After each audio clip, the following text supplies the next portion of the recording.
Olá, tudo bem? Nós vamos iniciar agora a leitura do capítulo 14 do livro Campo de Batalha da Mente. O título é Uma Mente Passiva.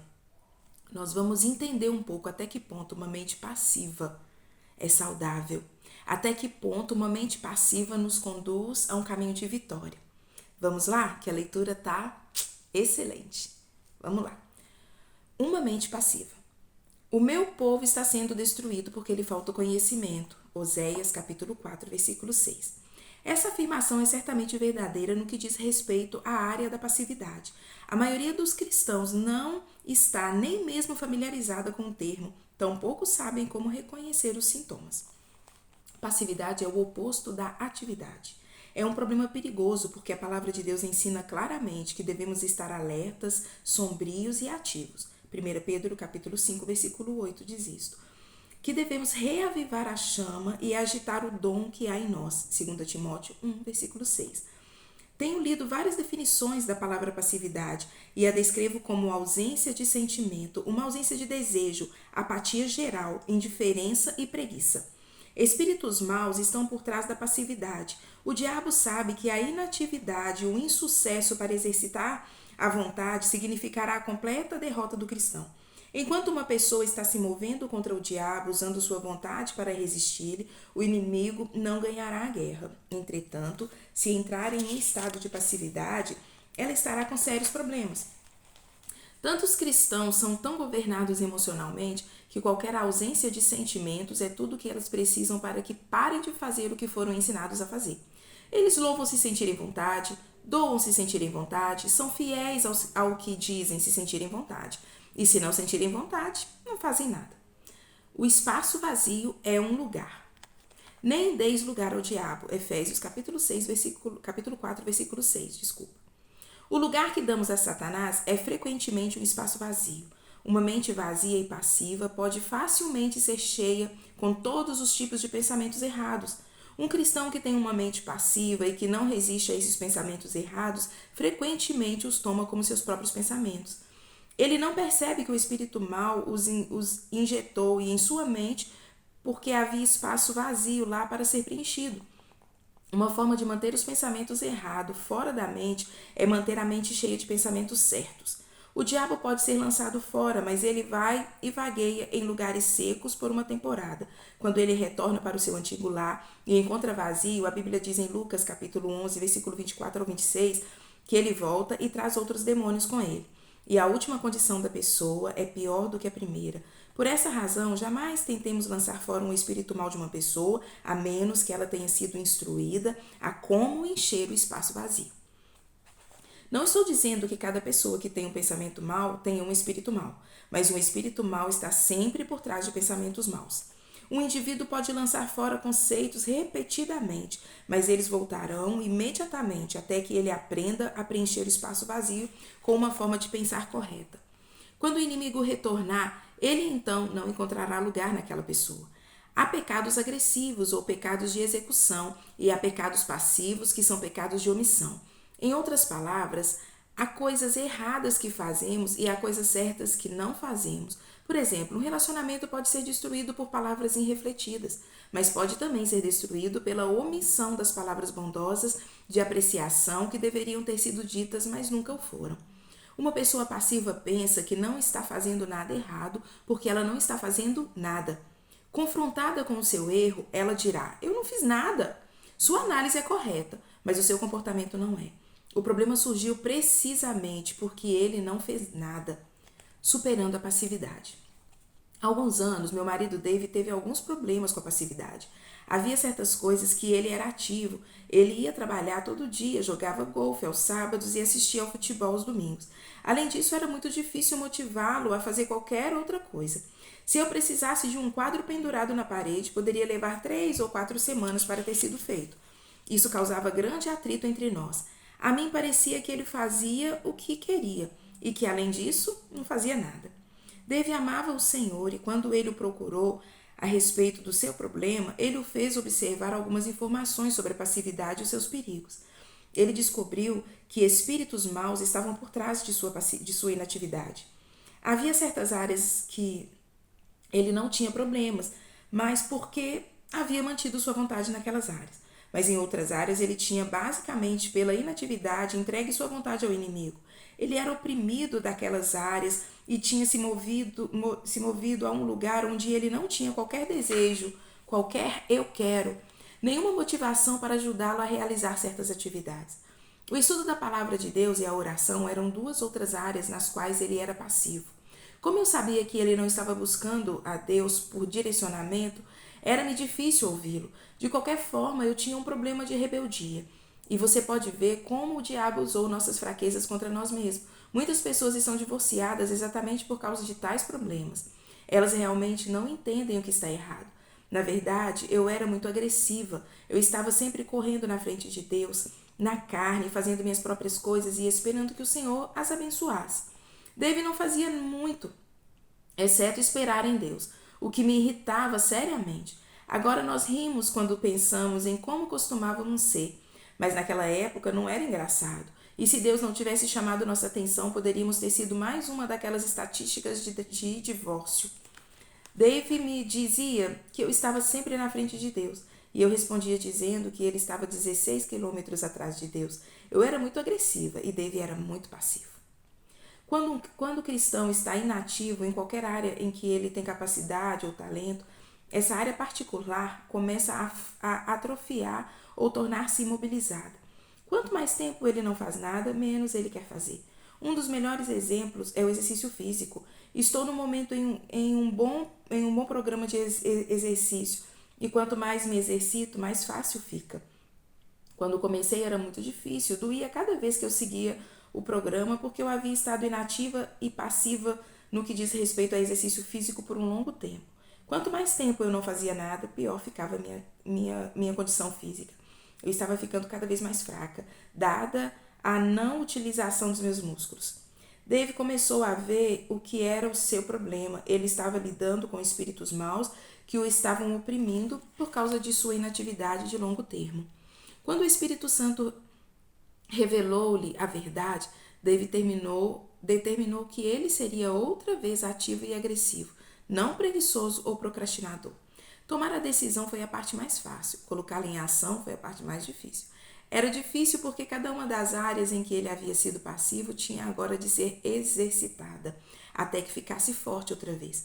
Ele começou a se levantar às 5 horas da manhã para ler a palavra e orar antes de sair para o trabalho. A batalha começou. O diabo não quer abrir mão do terreno que ele já ganhou e não vai desistir sem luta. David se levantava para passar um tempo com Deus e adormecia no sofá. Mesmo que houvesse manhãs em que adormecia, ele estava fazendo progresso, simplesmente porque ele estava saindo da cama e tentando construir uma vida de oração. Houve momentos em que ele ficou entediado. Havia dias em que ele sentia que não estava tendo nenhum progresso, em que de qualquer forma ele não estava entendendo o que estava lendo e sentindo que suas orações não estavam sendo ouvidas. Mas ele persistiu por causa da revelação do Espírito Santo sobre essa condição chamada passividade.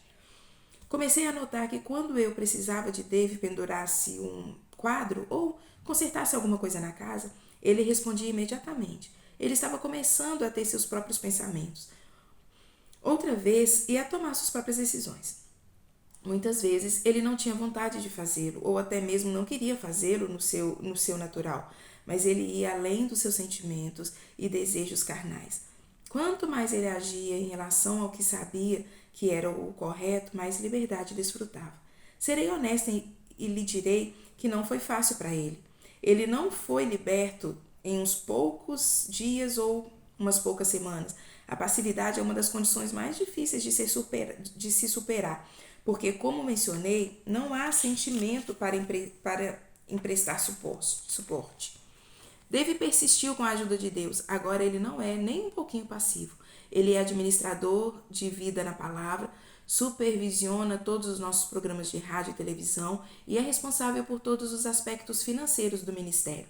Viaja comigo em tempo integral e toma decisões em relação aos nossos programas de viagem. É também um excelente homem de família. Ora e regularmente passa tempo estudando a palavra de Deus. Em resumo, ele é um homem para ser respeitado e admirado. Ele ainda joga golfe e assiste os esportes, mas agora ele também faz outras coisas que se espera que faça, Conhecendo-o e vendo tudo o que ele fez, ninguém pensaria que ele já foi tão passivo como era no passado. A condição de passividade pode ser superada, mas o primeiro passo para superar a passividade nas ações é superar a passividade na mente. Dave não poderia ter progresso até que tomasse a decisão e mudasse sua maneira de pensar. A ação correta acompanha o pensar correto. E não vos conformeis com este século, mundo moldado e adaptado de acordo com seus costumes externos, superficiais, mas transformai-vos pela completa renovação da vossa mente, por seus novos ideais e novas atitudes. Romanos capítulo 12, versículo 2. Há um princípio dinâmico mostrado do começo ao fim da palavra de Deus, e pessoa alguma jamais andará em vitória, a menos que entenda e opere nele. A ação correta acompanha o pensar correto. Deixe-me colocar de outra forma. Você não modificará seu comportamento até que modifique seus pensamentos. Vou repetir. Você não modificará seu comportamento até que modifique seus pensamentos. Na ordem das coisas de Deus, o pensar correto vem primeiro e a ação correta o segue. Creio que a ação certa ou o comportamento correto é fruto do pensar corretamente. Muitos cristãos se desgastam tentando agir corretamente, mas o fruto não é produto de luta. O fruto vem como resultado de se permanecer na videira. João capítulo 15, versículo 4. E permanecer na videira envolve ser obediente. João capítulo 15, versículo 10. Eu sempre uso Efésios capítulo 4, versículo 29 e 24, quando ensino esse princípio. O verso 22 diz: vos despojeis do velho homem, desvesti-vos e jogai fora vosso velho e não renovado, eu que caracterizava vossa maneira anterior de vida e que se corrompe segundo as consciências e desejos que brotam do engano. O verso 24 continua o pensamento dizendo: e vos revistais do novo homem, o eu regenerado, criado segundo Deus em justiça e retidão procedentes da verdade. Assim, vemos que o verso 22 basicamente nos diz para pararmos de agir inadequadamente. E o verso 24 nos diz para começarmos a agir adequadamente. Mas o verso 23 é o que eu chamo de ponte bíblica. Ele nos diz como ir no verso 22, agindo inadequadamente, ao verso 24, agindo adequadamente. E vos renoveis constantemente no espírito do vosso entendimento, da vossa mente, tendo uma nova atitude mental e espiritual. É impossível ir de um comportamento errado a um comportamento correto sem primeiro mudar os pensamentos.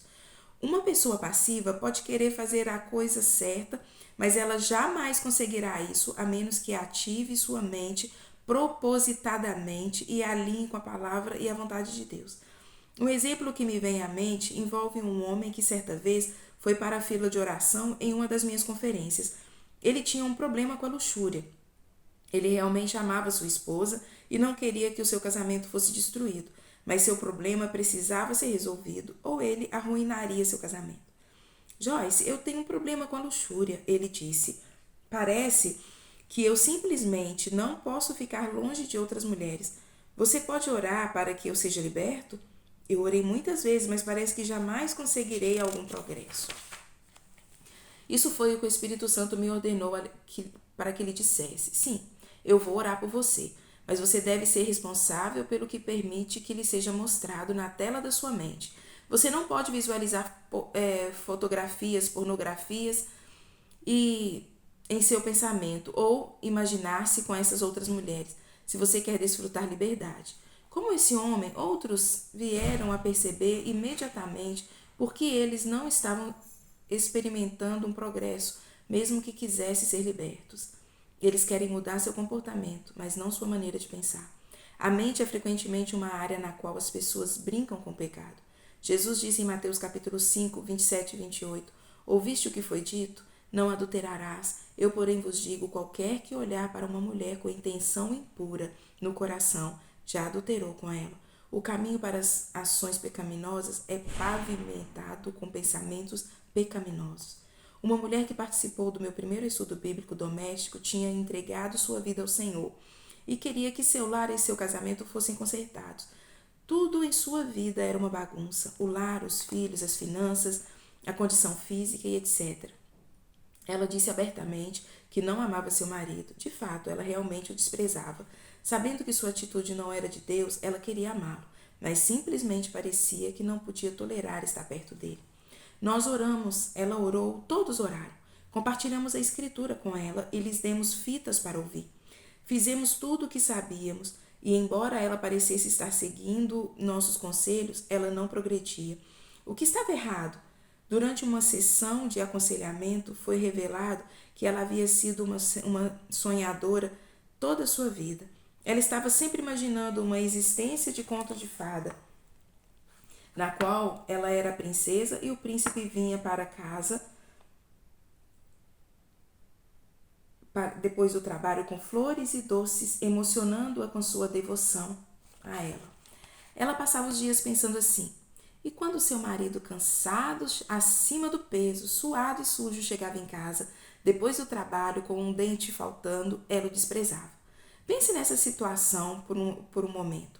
A mulher era nascida de novo e ainda assim sua vida estava uma bagunça. Ela queria obedecer a Deus e viver para Ele e também queria amar seu marido, porque sabia que essa era a vontade de Deus. Ela queria ter vitória em sua vida e em seu casamento, mas a sua mente estava derrotando. Não havia como ela superar sua aversão por seu marido até que ela começasse a operar com uma mente sadia. Ela estava vivendo mentalmente em um mundo que não existia e jamais existiria. Portanto, estava inteiramente despreparada para lidar com a realidade. Ela tinha uma mente passiva e, uma vez que não estava escolhendo seus pensamentos de acordo com a palavra de Deus, os espíritos maus injetaram pensamentos em sua mente. Enquanto ela pensasse que eram seus próprios pensamentos e tivesse prazer neles, jamais experimentaria vitória. Ela mudou sua forma de pensar e sua vida começou a mudar. Ela mudou sua atitude mental em relação ao seu marido e ele começou a mudar sua aparência e seu comportamento em relação a ela. Fixe sua mente no que está acima. Portanto, se foste ressuscitado juntamente com Cristo para uma nova vida, portanto, compartilhando sua ressurreição dos mortos, buscai e tende como objetivo as coisas, os tesouros ricos e eternos, lá do alto, onde Cristo vive, assentado à direita de Deus. Pensai, fixai e mantende vossas mentes nas coisas lá do alto, nas coisas mais elevadas, não nas que estão aqui na terra. Colossenses capítulo 3, versículo 1 e 2. Observamos outra vez o mesmo princípio. Se você quer viver a vida ressurreta que Cristo providenciou, então busque essa vida nova e poderosa fixando sua mente nas coisas do alto, não nas coisas da terra. O apóstolo Paulo está simplesmente dizendo que se queremos uma boa vida, então devemos manter nossa mente em coisas boas. Muitos cristãos querem uma vida boa, mas estão passivamente sentados, desejando que alguma coisa boa lhes aconteça. Frequentemente eles têm ciúmes dos outros que estão vivendo em vitória e se ressentem porque a vida deles é tão difícil. Se você deseja vitória sobre seus problemas, se você verdadeiramente quer viver a vida ressurreta, você deve ter força de caráter e não apenas força de desejo. Você deve ser ativo e não passivo. A ação correta começa com pensamentos corretos. Não seja passivo com sua mente. Comece hoje a escolher os pensamentos corretos.